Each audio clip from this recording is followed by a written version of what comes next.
মৰমৰ ছাত্ৰ ছাত্ৰীসকল, তোমালোক বহুতেই কমেণ্ট কৰি সুধিছিলা যে মেট্ৰিক পৰীক্ষাৰ ৰিজাল্ট আমি কোনকেইটা ৱেবছাইটত চাব পাৰিম, এটা ভিডিঅ' বনাব লাগে। গতিকে মই চেষ্টা কৰিছোঁ তোমালোকক বুজাই দিবলৈ।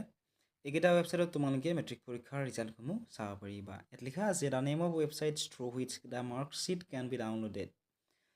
ইয়াত চোৱা 1 নম্বৰত দিয়া আছিল ৱেবছাইটকেইটাৰ নাম sevaonline.org, 2 number resultassam.nic.in, 3 number www.indiaresults.com, 4 number www.results.shiksha, 5 number ৱেবছাইটটো হৈছে www.assam.shiksha, 6 নম্বৰ ৱেবছাইটটো হৈছে examexetra.com, 7 নম্বৰ ৱেবছাইটটো হৈছে www.schools9.com, 8 নম্বৰ ৱেবছাইটটো হৈছে assamresult.in, 9 নম্বৰ ৱেবছাইটটো হৈছে www.jagoranseries.com আৰু শেষৰ ৱেবছাইটটো হৈছে vidyavision.com।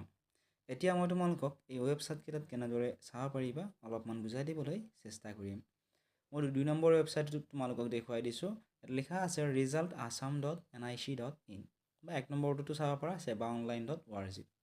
ৰিজাল্ট চাবৰ বাবে তোমালোকে যিকোনো এটা ব্ৰাউজাৰত তোমালোকে টাইপ কৰিবা sevaonline.org বুলি লিখি টাইপ কৰি দিবা। দিয়াৰ পিছত তোমালোকে চাৰ্চ কৰিবা।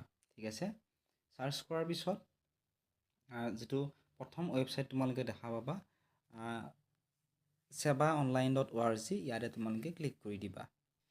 ক্লিক কৰাৰ লগে লগে এটা নতুন পেজ তোমালোকৰ সন্মুখত আহি যাব।